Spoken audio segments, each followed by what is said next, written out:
భారతదేశంలో ఉన్న నదుల సంఖ్య ఎక్కువ. వాటి పేర్లు అన్ని స్త్రీలవే. కానీ వాటిని ఆడనదులుగా చెప్పుకుంటారు. కానీ ఒక నది మాత్రం మగది. పైగా దాని పేరు మగ పేరే. అదేంటో, దాని విశేషాలేంటో ఈ వీడియోలో మనం తెలుసుకుందాం. భారతదేశంలో గంగా, యమున, గోదావరి, కృష్ణ, కావేరి, నర్మదా, తపతి ఇలా ఎన్నో నదులు ఉన్నాయి. నదుల పేర్లన్నీ స్త్రీల పేర్లుగానే ఉంటాయి. అయితే భారతదేశంలో ఒక నది మాత్రం దీనికి పూర్తి భిన్నంగా ఉంటుంది. అదే బ్రహ్మపుత్ర నది. పేరు చూస్తేనే ఇది ప్రత్యేకంగా అనిపిస్తుంది. బ్రహ్మపుత్ర అంటే బ్రహ్మదేవుడి కుమారుడు అనే అర్థం. అందుకే బ్రహ్మపుత్రను భారతదేశంలోని ఒకే ఒక్క మగ నదిగా చాలా మంది చెబుతుంటారు. నిజానికి ఇది కేవలం పేరు విషయంలోనే కాదు, తన ప్రవాహం, స్వభావం విషయంలోనూ ప్రత్యేకత ఉంటుంది. టిబెట్ లో పుట్టిన ఈ నది భారత్లోకి అరుణాచల్ ప్రదేశ్ మీదుగా ప్రవేశిస్తుంది. అక్కడ దీన్ని సియాంగ్ అని పిలుస్తారు. ఆ తర్వాత అస్సాంలోకి చేరినప్పుడు బ్రహ్మపుత్రగా మారుతుంది.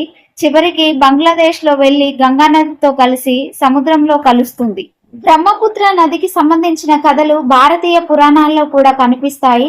పురాణాల ప్రకారం బ్రహ్మదేవుడి కుమారుడుగా ఈ నదిని భావిస్తారు. అందుకే దీనికి బ్రహ్మపుత్ర అనే పేరు వచ్చింది. సంస్కృతంలో పుత్ర అంటే కుమారుడు. ఈ కారణంగానే ఇతర ప్రధాన నదులతో పోలిస్తే బ్రహ్మపుత్ర పేరు ప్రత్యేకంగా వినిపిస్తుంది. బ్రహ్మపుత్ర నది ఈశాన్య భారతదేశానికి ఎంతో ముఖ్యమైనది. ముఖ్యంగా అస్సాం రాష్ట్రంలోని ప్రజల జీవితం ఈ నదితోనే ముడిపడి ఉంది. వ్యవసాయం, చేపల వేట, రవాణా, తాగునీరు వంటి ఎన్నో అవసరాలకు ఈ నది ఉపయోగపడుతుంది. అదే సమయంలో వర్షాకాలంలో బ్రహ్మపుత్ర ఉప్పొంగితే అస్సాంలో పెద్ద ఎత్తున వరదలు కూడా వస్తుంటాయి. నదిలోని నీటి ప్రవాహం చాలా బలంగా ఉండటంతో దాని స్వభావం కూడా ప్రత్యేకంగా కనిపిస్తుంది.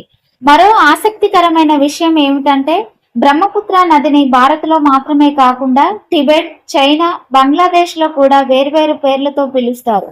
టిబెట్ లో దీనిని యార్లుంగ్ సాంగ్పో అని అంటారు. భారత్లోకి వచ్చిన తర్వాత సియాంగ్, దిహాంగ్ వంటి పేర్లు వినిపిస్తాయి. అస్సాంలోకి వచ్చిన తర్వాతే ఇది బ్రహ్మపుత్రగా ప్రసిద్ధి చెందింది. ఈ నది కేవలం పేరులోనే ప్రత్యేకం కాదు, భారీ నీటి ప్రవాహం, పొడవైన ప్రయాణం, వర్షాకాలంలో వచ్చే వరదల కారణంగా కూడా ఇది ప్రపంచంలోనే ముఖ్యమైన నదుల్లో ఒకటిగా నిలిచింది. అందుకే బ్రహ్మపుత్రను కేవలం మగనది అని పిలవడం వెనుక పేరు మాత్రమే కారణం కాదు, దాని బలమైన ప్రవాహం కూడా. అయితే భారతదేశంలోని అన్ని నదులు ఆడనదులే అని చెప్పడం శాస్త్రీయ వర్గీకరణ కాదు. ఇది ప్రధానంగా మన భాష, పురాణాలు, సాంప్రదాయాలు ఏర్పడిన పేర్ల ఆధారంగా చెప్పే విషయం.